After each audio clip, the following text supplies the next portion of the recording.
Well, thank you for joining me on this on the Rise and Above podcast. I know we've been trying to schedule this for quite some time.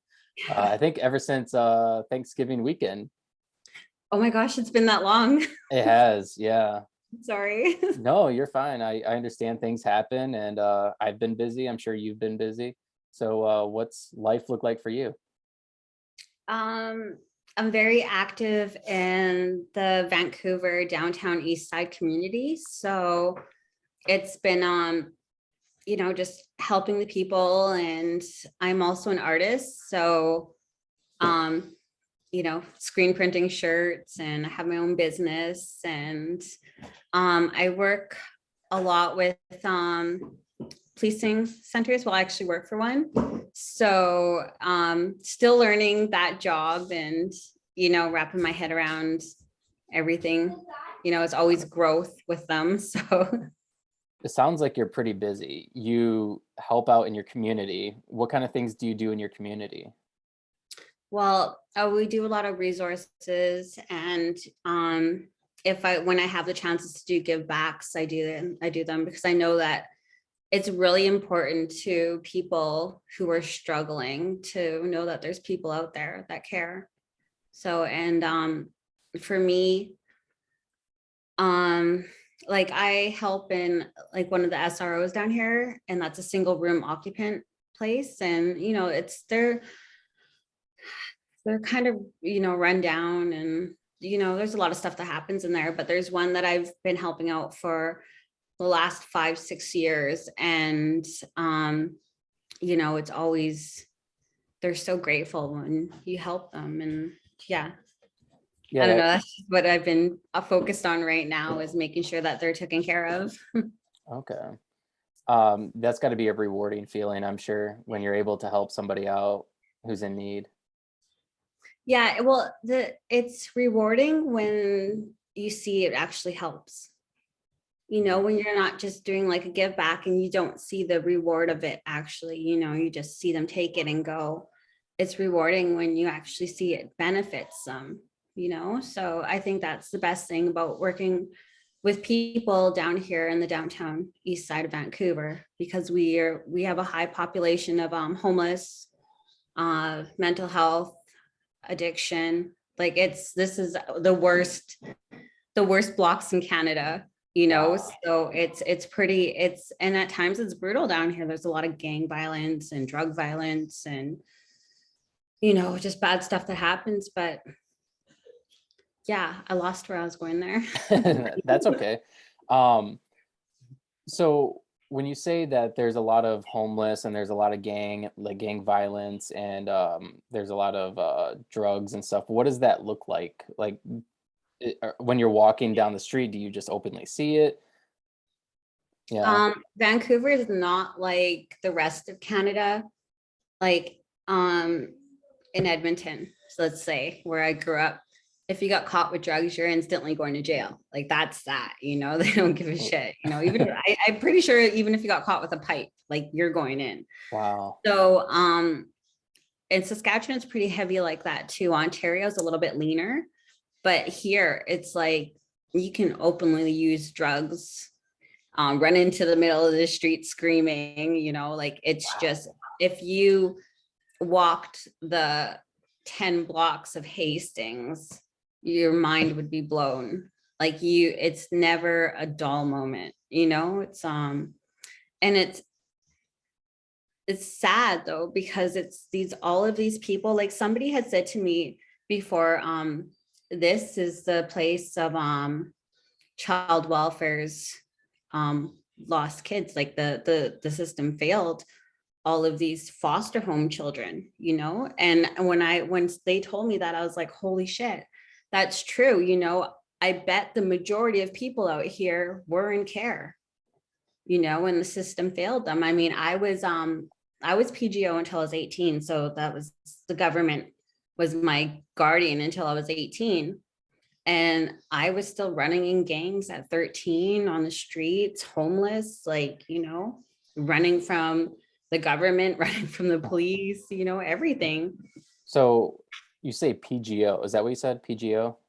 Yeah, it's called permanent guardianship of the government. Okay. So So that's essentially the same thing as foster care. um it's kind of like a title. So they own you. Like the government's your parental guardian. So And who looks over you? Are you in, like, placed in a group home or? well, for me, I was a runner, and I if I got one bad vibe from a foster home or a group home, I was gone, and so I think I've probably been in about over 100 foster homes and group homes growing up. Wow. Like I just didn't even stay around. I felt safer on the streets than I did in a home, because I was abused when I was young in a foster home, and that stayed with me forever. I mean, being taken from my drunk parental and already going from a bad situation to going to even a worse one. Can we It can we talk, traumatized me. can we talk about that for a minute? Yeah. What led you to go to foster care? I was also in foster care, so this is like a subject that I'm pretty I like to talk about a lot. I like to bring awareness around the foster care system, especially like, I mean, for me, I'm in Michigan. So I believe the foster care system here is kind of jacked up, and I'm sure it is everywhere. I mean, everybody I've talked to on this podcast, they're all from different parts of the country, and they experience a lot of the same things. Um, so if you wouldn't mind, do you mind sharing a little bit about why you went into foster care and like what that was like for you? Um, I started going into foster care very young, like before I even remember. So my biological mother, she had a lot of addiction issues and being with abusive men. Um, at one point, I was told that there was some kind of sexual interference with me and one of her boyfriends. I don't know. So I have like very faint memories of it. I I do think something happened, but anyways, yeah, she wasn't fit, and she abused me really bad. So it was, oh, like I remember one time when I was 5 years old, she used to call me bitch, and she never called me my real name. She was never like Marie, and I remember sitting there thinking, like, why does she always say this to me? Like, why doesn't she call me my real name? And then I think that people would call child welfare on her because they would hear her beating me up. She was really, really violent. And yeah, it wasn't safe at home at all. I never ever remember feeling safe or hearing her say I love you or anything. Like, all my problems began at home where I was supposed to be safe. Unfortunately, that's where a lot of people's problems begin, when they're placed into or not placed, but when they're born into a home or a family that, you know, they have a parent that struggles with abuse of substances or other things. They oftentimes take it out on the children. It's very difficult. So you don't know roughly about what age you went into care? I'm pretty sure I went into care at 2 months old. Wow. It's like I said, my biological parent, she was really bad. Like, just horrible. Like, I remember off and on when I would go back, because she would get me back, and then I'd end up back in care. And I just remember the violence just got so bad that she would even hit my siblings, Mm. like, How many just, siblings do you have? I have 2 brothers and 2 sisters. Do you have much of a relationship with them now?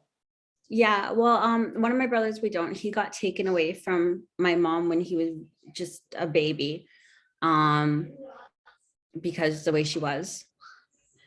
And so, but I have a brother who's a couple years younger than me, and we grew up like we grew up pretty close. So, and me and my sisters we're really close. I think, okay, so our relationship, we ended up going to jail a lot together and living the street life together. They also ended up on the streets and in bad situations, and there's times we got arrested together. We did a lot of bad stuff together. And our relationships are kind of different now because me and my brother, we've grown out of that life. And one of my sisters is really, really deep into the gang life right now and stuff. And it's hard to communicate when she's talking all this gang talk. And I'm like, okay, shut up. You know, like I literally want to like reach you this phone and choke you. Shut up, you know? But it's like, so our relationships are just different. You know, I just try to support my sister and, you know, like I'm here for you. I want you to go to detox and treatment. And I understand what you're going through. You're not happy. You don't want to be there.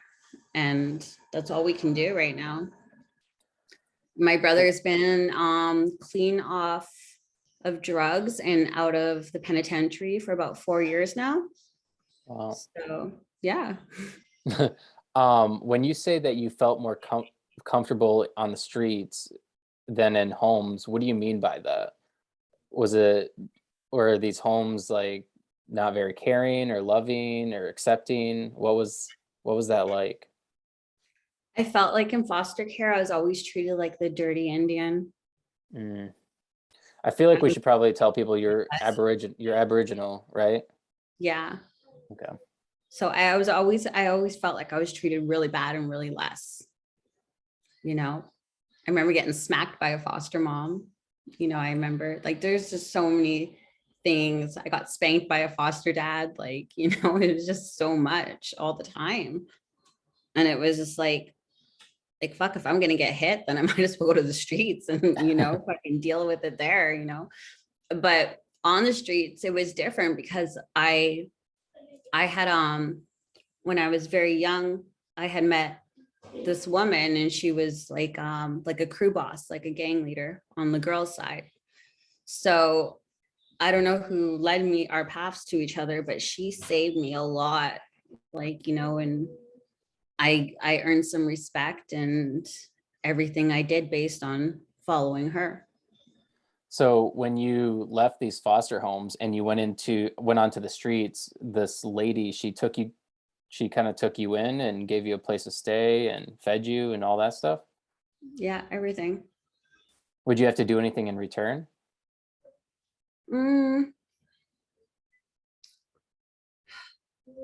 Yeah, We don't have to talk about that too much if you don't want to. not really. Okay, all right. It was nothing horrible. Like I never had to go like, um, you know, like sell myself or anything. I didn't have to do that for her, but Right, there was things that I had to, you know, make sure were handled. So right. Um, what made you want to get out of that life? I mean, because like I'm sure like your sister and people, I'm sure many people that you know, once you're in that life, you're kind of stuck in it, right? Like it's very difficult to get out. What made absolutely.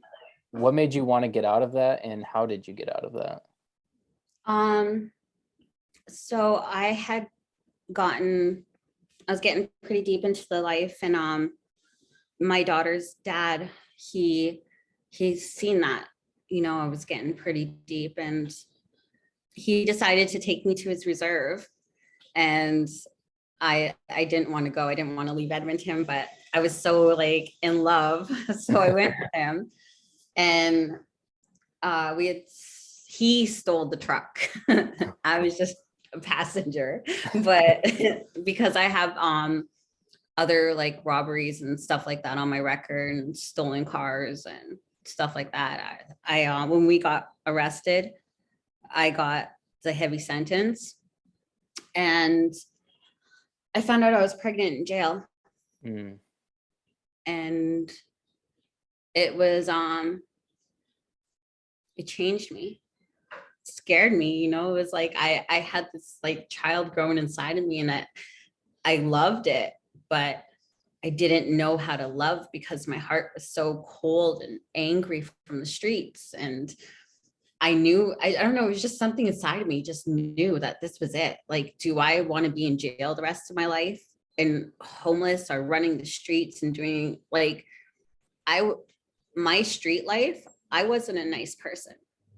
You know, I had to protect myself and I had to be like, I had to really guard myself and be as cold as I could be because people on the streets will just take from you. And it's different. It's a hard life out there.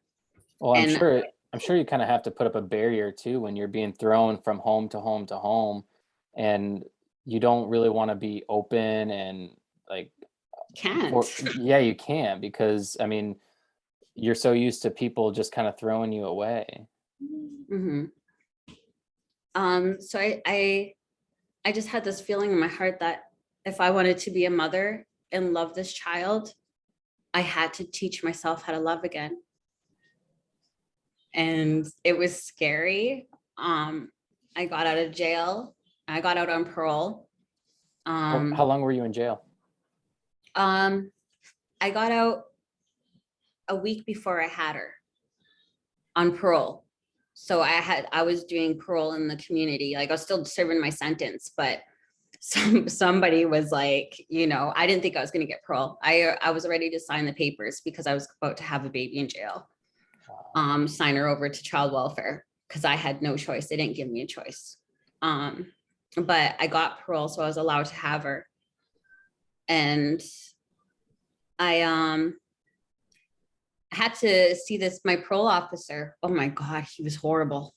But like literally, like I had to check in like twice a week. The cops would come to my house. It was really bad. But I knew that part of my change, I had to reach out and tell people that I needed help, because there was no way I was going to change just going and sitting by myself and being a new mother. Like there was no way. And I didn't even know how to be a parent too.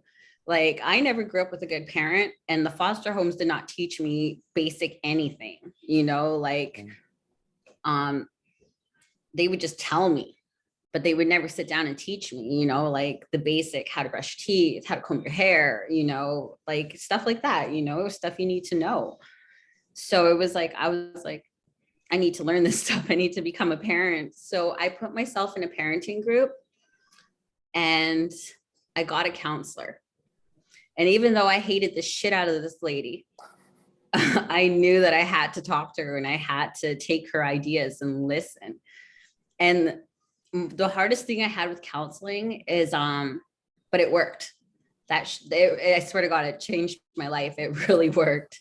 But the hardest thing I had with them is like the counselor changeover. Like it felt like every 3 to 6 months I would get a new counselor, and I'd hate that lady too. I'd be like, oh, I hate you, And now I went through 3 counselors, and man, the advice they gave me and the amount of times, like I almost went back to jail. Like when you grow up in jail and foster homes and abusive parents, you have this anger.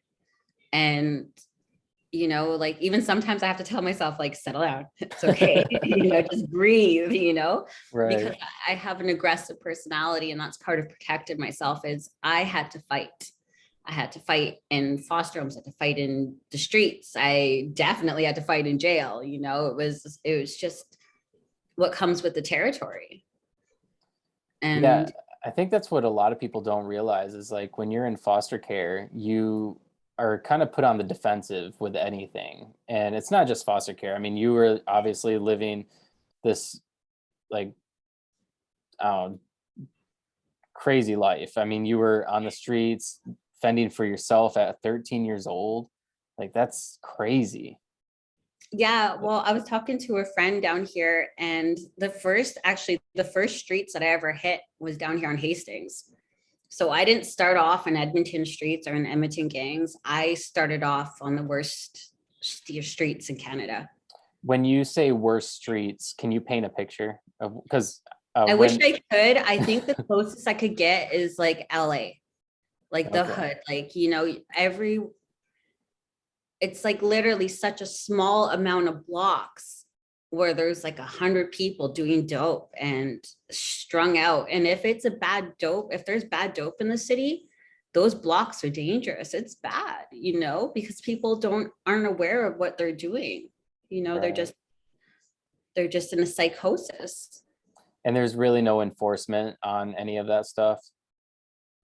Well, there is, but you can't, down here, you can't. There's nothing you can do, but I wish they would have a clean dope supply down here, because it's like everyone's dying. Like everybody's dying. It's just the dope is so bad in Canada. It's not saying like help the addict be an addict. It's like they don't have to die because they have these traumas and these issues, that are probably related to governments. So Right. Um, so so you went to jail, got out of jail, and then you realized, okay, I'm pregnant, I'm having a child, I need to change my life and be there for her. What was that like? Because like you said, you didn't know how to be a mom, you didn't know how to be like a responsible adult. You'd always just kind of been on the defensive, trying to, protect yourself. What was that like? it was Was it, scary. yeah. I knew that I didn't have any family to be there. I definitely had no street family to be there because they were still in that lifestyle, and I couldn't mix that at that time. I still can't, but and I really leaned on those counselors and those supports from like the people around me in the agencies, because those were the people who were helping me. Every time I didn't know how to do something, I would call somebody and I'd be like, hey, how do I do this? Because I don't know what I'm doing and I need help. And it was like the more I would reach out and the more I would ask for help, the more people would help me, instead of me just trying to do it myself and making a complete mess of shit. I think that's one thing a lot of people are kind of, it's like a prideful thing, right? Like you don't want to ask for help. Nobody likes asking for help because it kind of makes you look dumb if you ask for help, but it's a real vulnerable thing, and it's a good thing to ask for help because there's so many people that are willing, if you just ask, to help you. Yeah, and that's the beautiful thing about like my life change is I like my record is so bad. Like I got so many assaults and all this crazy shit. Like you look at my record and you're like, holy shit, this woman, But it's like, and I hated the government. Like ever since I honestly, from the first time I hit young offender and I had to go through the strip search and everything, I was so humiliated and terrified that I remember at that moment, I felt like I can't even trust the government. Like this is horrible. How could you do this to me? I'm a child, like, but from that point on, I hated them. And now it's like, I understand to a point, like I have Aboriginal VPDs who are, oh my God, they're so amazing. I'm like, holy shit, I actually like a cop, but, and I help with this cadet program, and they work with youth. And I think it's beautiful to see VPD officers actually showing the youth that they care. I think that's one thing that's really important is, especially like in the United States, I'm sure you hear all the time about the divisiveness between police officers and the public, the general public. And I think if you're a person that gets, pulled over all the time by the police, and all you have is bad interactions with the police, then you're going to have this painted narrative of all police are bad and all they do is try to arrest people or beat people up or whatever it is. But when you actually get to know some of the different people in those, I guess, those fields, they're not all so bad. They're amazing. Like I was so surprised. Like I went to go get lunches for the youth one day with one of the female Aboriginal officers, and the conversation we had, I was like, wow, I've never ever had a full conversation with a cop before. Like a normal person, you're talking to me like I exist, Right. It was just like, and that's how they treat everybody. That's cool because I think a lot of people look at police officers like they're just like some like authority figure, but really they're just people like you and I.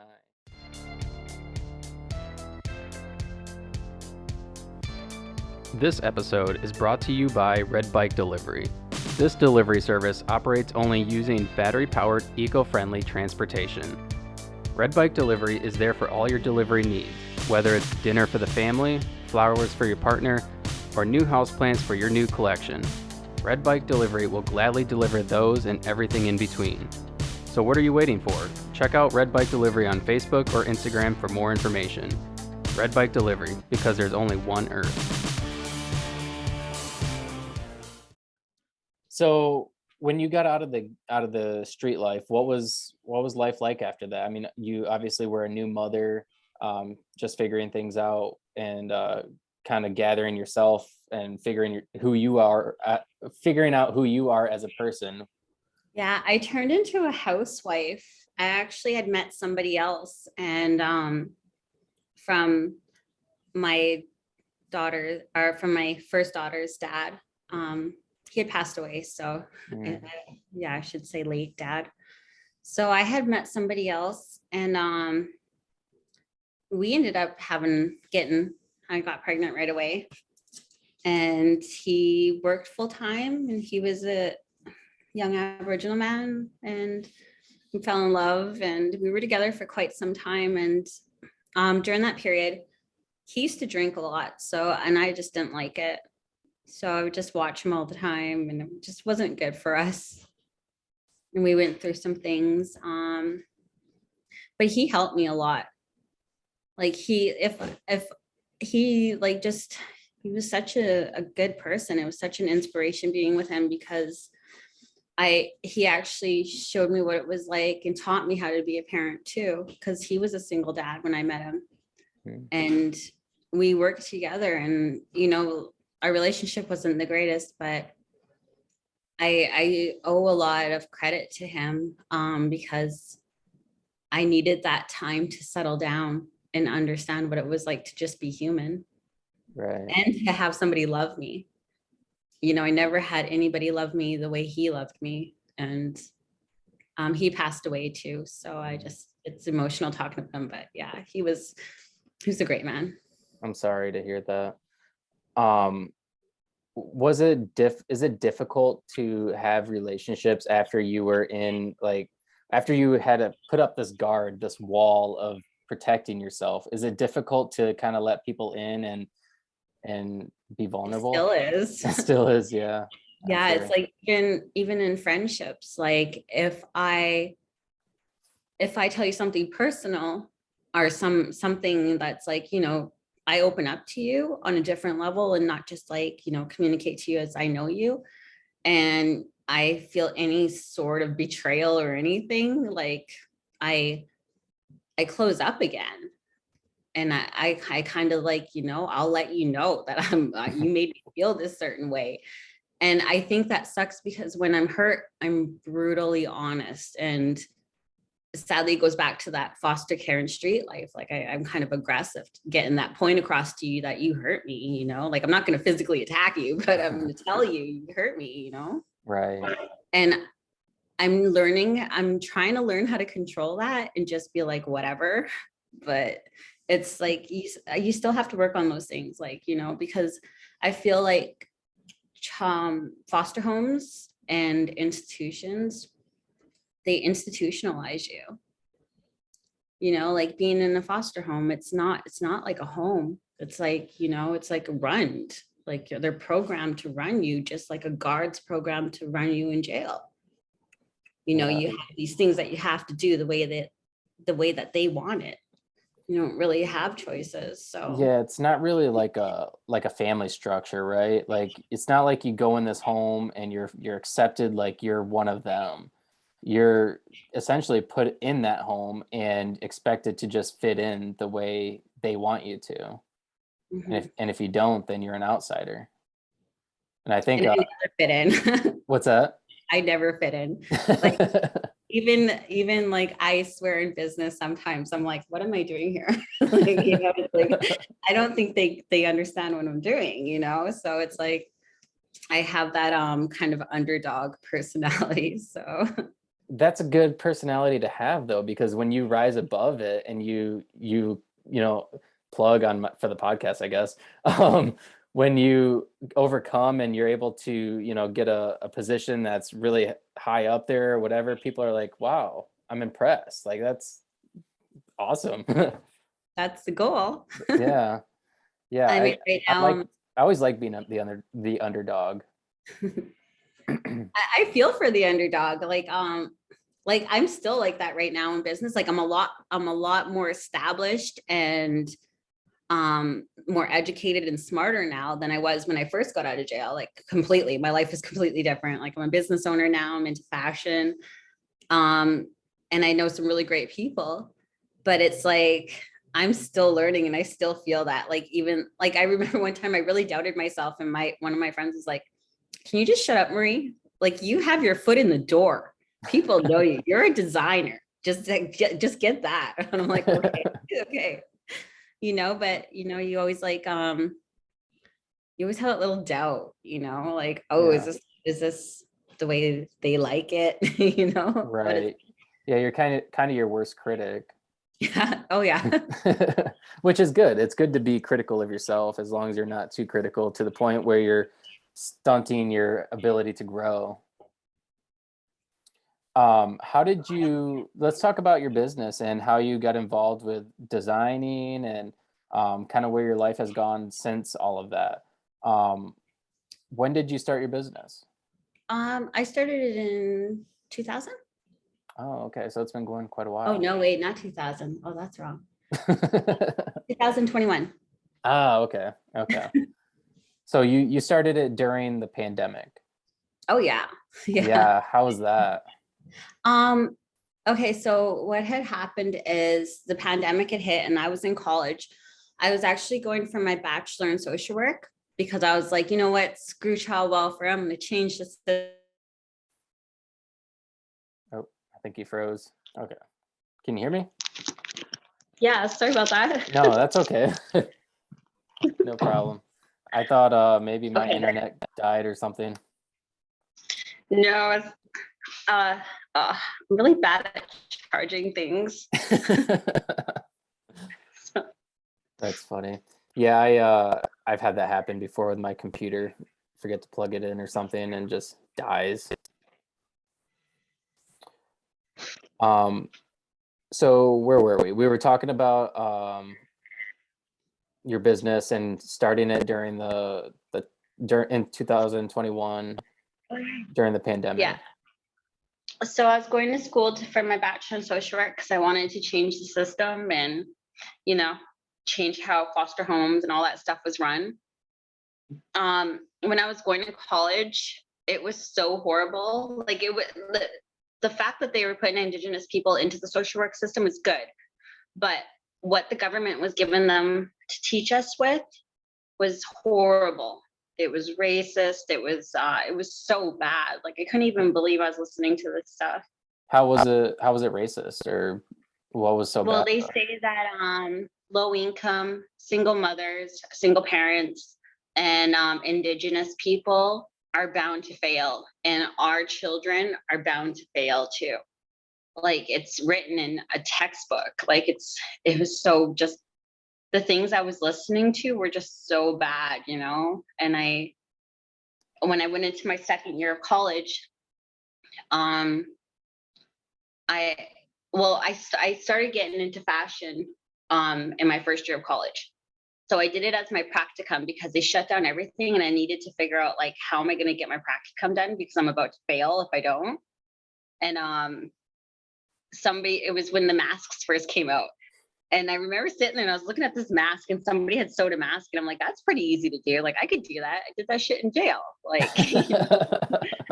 I used to work I used to work in this one unit where that's all we would do was just sew all day. Like freaking Wow. everything.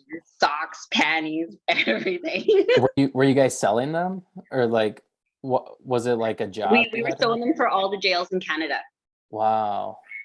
Yeah, it was like an industry kind of thing that I worked for. So I Was it like learned how to slave sew labor? really.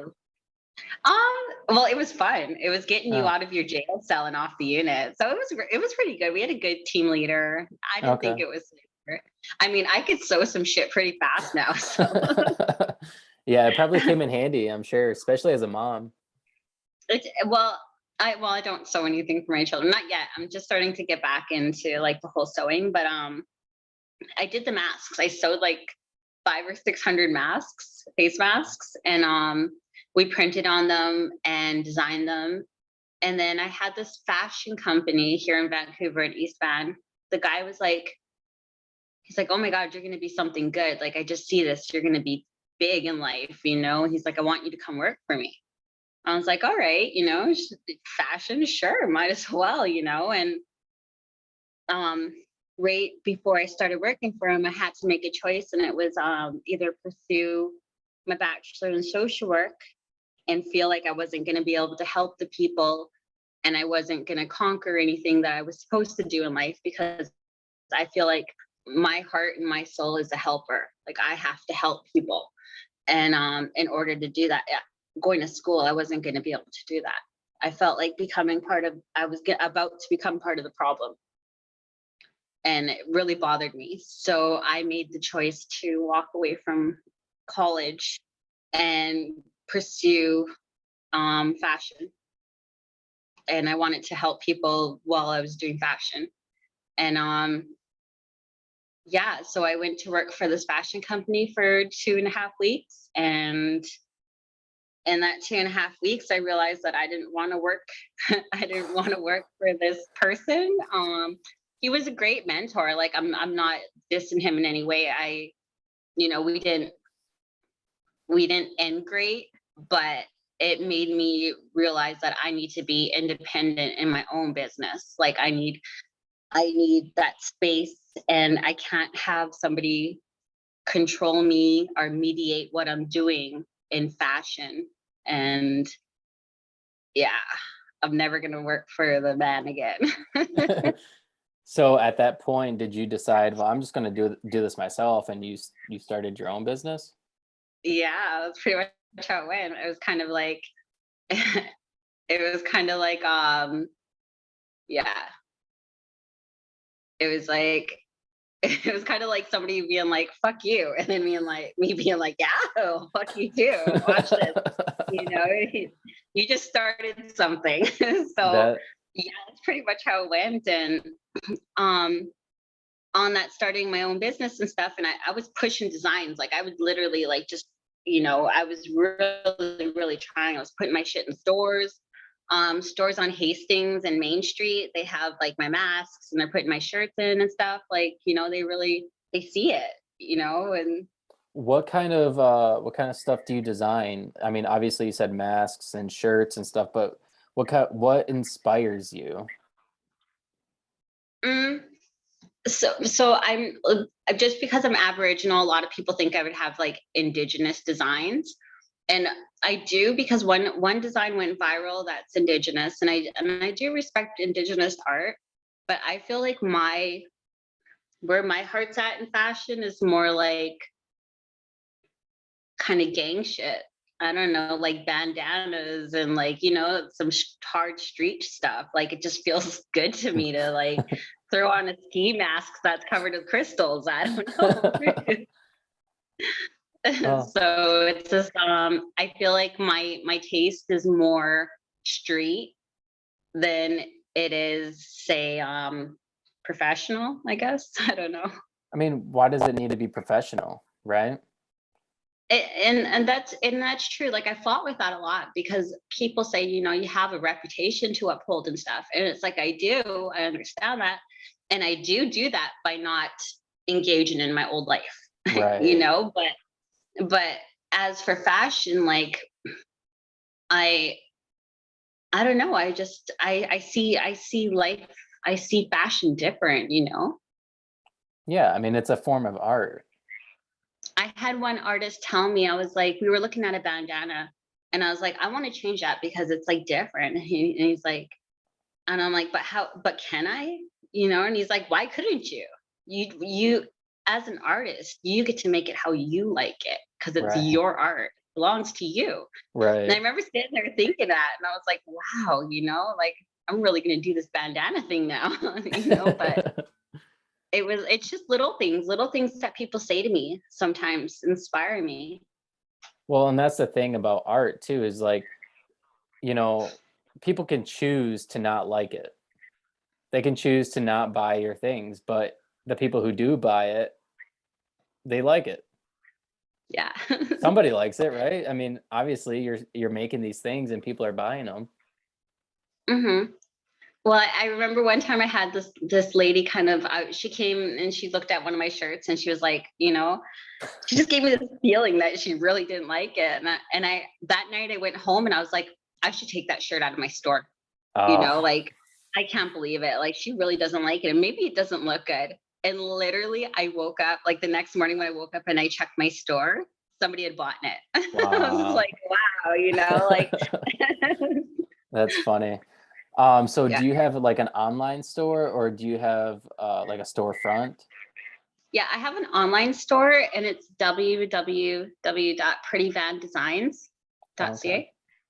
And I do put my stuff in stores along Hastings and Main Street, like convenience stores, because I feel like putting it in a convenience store, there's so much flow of people and Right. East Van people like the things I make. Yeah, So I'm sure, especially because you're like a local artist, so why not buy from you?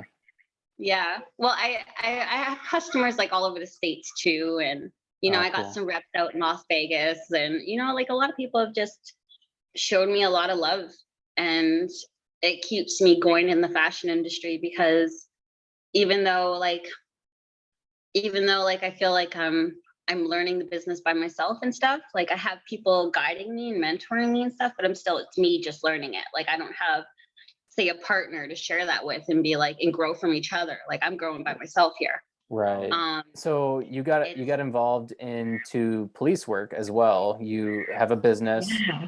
um, designing, And and then now you're working in the police department, right? well, not in the police department, but it's called the Vancouver Aboriginal Community Policing Center. Okay. And so it's like a policing center, do you get it? But we work alongside like Aboriginal officers and VPD and stuff like that. So it's really amazing. And it's actually crazy how it happened because it was like I started doing podcasts with a Aboriginal nonprofit company called the Aboriginal Front Door Society. Wait, or maybe it's just Aboriginal Front Door. But I started doing podcasts with them, and I had no idea that they were watching me. And I was really, really getting into the printing and stuff because when I designed my first shirts, I had spent so much money getting somebody else to print them for me that I was like, there's no way I'm going to survive. Like, I need to print myself. And that was something that my first mentor taught me too, is that the only way you're going to get ahead in this business is if you do it yourself. Relying on other people to do your printing and to make your clothes for you is not going to get you anywhere. So I got people to train me in screen printing, and I found out there was a screen printing office here in East Van, and yeah, I needed a place to print, and then I met this like amazing person, my boss, and at first I was scared of him. Like his presence is just like so powerful. You walk in a room and it's like complete silence. Like you're like, oh my God, And I felt like that. I felt like the first time I met him, I had to put up this like complete brick wall and like guard myself, like, oh my God, who is this person? And I felt like that when I first met him, and I met him at the studio, and we had like a brief talk, and then I did a print job in his studio. I think it was like 100 shirts, maybe 200 shirts or something, a bunch of sweaters. And he asked me if I wanted to work for them. And he said that they were watching me. And as soon as he said they were watching me on the podcast and stuff, and he invited me to work for him, I felt like I don't know, I felt like this shift in my life. Like it was weird. Like I was like, oh my God, like this is like legitimately my first job. Like I'm going to be paying taxes and like, like holy, like they gave me a business card and it's my first business card. And I'm like, oh my God, Wow. insane. So it's been being recognized by people that high in society and people that are able to help people in a large volume, and government people. It was kind of mind blowing, and it was surreal. It was like, holy, this is my dream job. Like, Wow. how did I land this? Like, what happened to make me qualified to do this? It was just a lot of things have gone through my head, and I've been working with them for over a year now, and it's like every day they give me something new to learn. Like, I haven't stopped growing since I've been with them, and Can I kind of feel myself like um maturing into it, and like being able to actually have people to rely on. It's right. My boss is such an incredible mentor that I'm like this amazing person. Like, wow. What kind of things do you do? So I work part-time as a screen printer. So I usually do large orders of screen printing shirts, custom orders. So if you I mean, send me your logo, I I'll mean, print it. I mean for the police. Yeah, that's what I do for them. Oh, that's what you do. Okay, Yeah, okay. I have two jobs with them. So one is that Wow. I'm the manager of their screen printing studio. Okay. And my second part of my job is I'm a youth coordinator. Oh, So I get to work training youth in arts. I teach youth how to screen print. So I just had my first student um, graduate. So, and now I have another student coming in, and another young lady who's going to come in, and I'm going to teach her how to screen print. I also go work with the VPD Aboriginal Police, and I work with them with their youth. And it's pretty soon. I believe in the next 2 to 3 months, I'll be sharing with the youth my story about police and how bad it was for me, and what it took for me to come out of that life, and just basically telling the youth, like, I understand because I was there, and there's a better way. right. Oh, that's funny. Yeah, I think that's really important, especially coming from somebody who had such an experience with the police that you had, and coming from the background that you came from. I think it's real important for young people to hear it from somebody like you. Um, so yeah, I think that's really incredible what you're doing, and I commend you for being able to turn your life around like that, and being able to in turn help other people now, because that's one thing that you were wanting to do, was to help the youth, and now you're able to do that. I know, it's amazing, and anybody can do it. Like, anybody, and especially the harder the life you've lived, you can do it. I mean, I thought I was going to die on the streets, literally. Ever since I was a teenager, I thought that was guaranteed for me. And I'm I'm living better than I've ever lived. That's one thing So, I always talk about is like, no matter how hard your life has been, like anything that's remotely difficult after that is nothing compared to the worst thing you've been through. yeah. I mean, life can still be difficult, but it's not like, you now have the tools necessary to know how to handle it and move forward. Yeah, definitely. Like, the biggest thing to change is asking for help, you Yeah. know? And once you learn how to do that, and your life is just going to go places. Yeah, absolutely. Um, what are some of your future goals, as far as obviously you love what you're doing with your job and your business. What are some of your goals? Mm, well, right now I'm growing the studio for the Vancouver Aboriginal Policing Society, but with my own business, I want to grow that and make it huge. I want this business to I want to be able to pass this down to my daughters. Like, I really want to get deep into the fashion and just do more. I see so many designers right now opening up stores and stuff like that. Like, I want 5 stores in 5 different malls, like across Wow. Canada. Like, I want it all. And I believe that I can work hard enough to do it. Like, I'm capable of doing this. So Well, I think you're capable of doing it. Obviously, you have a really strong mindset, and as long as you put your mind to it, you can accomplish anything. thank you. You're welcome. Um, I found your story to be really inspiring. I think that it's real difficult for people who were in the position you were in, and I was kind of in similar situation, but not. I never grew up on the streets like you did, but I was in foster care, and I think it's easy to let your circumstances kind of define who you are as a person, and it's easy once you're involved in the wrong crowd, to allow them to just drag you down. And a lot of people just let that continue to drag them down until it ends up fatal, or they end up in prison for the rest of their life.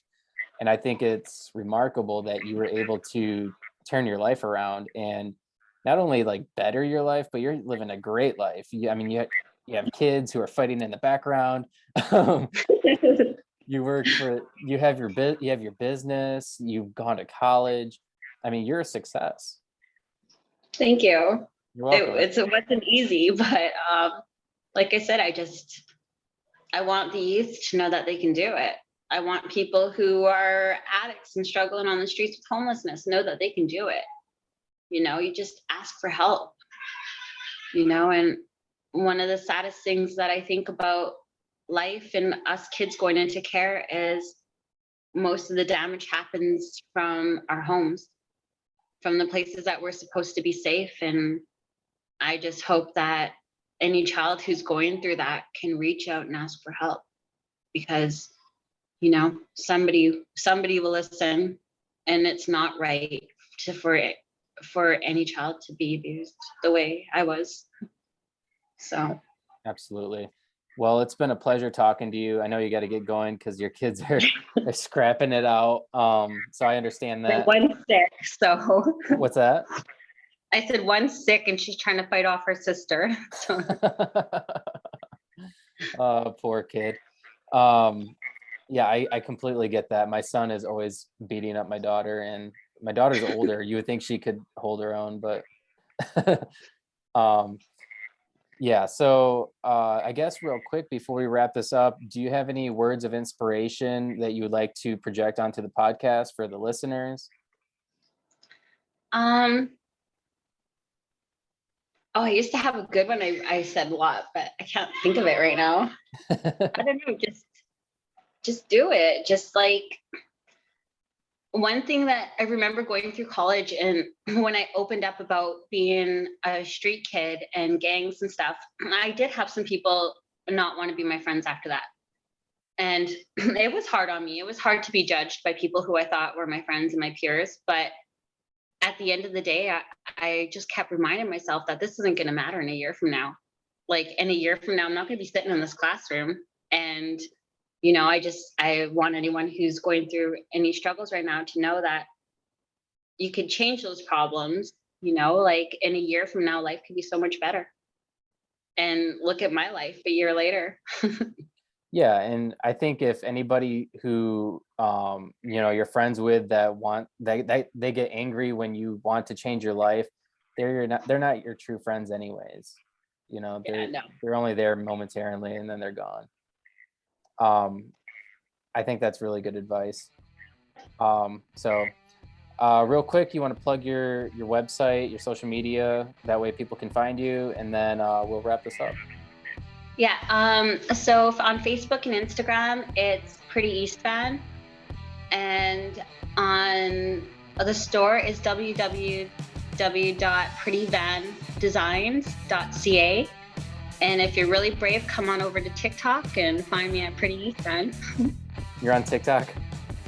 Yeah, my life is on TikTok. I have I do my personal life's on Facebook, but my store's on Facebook.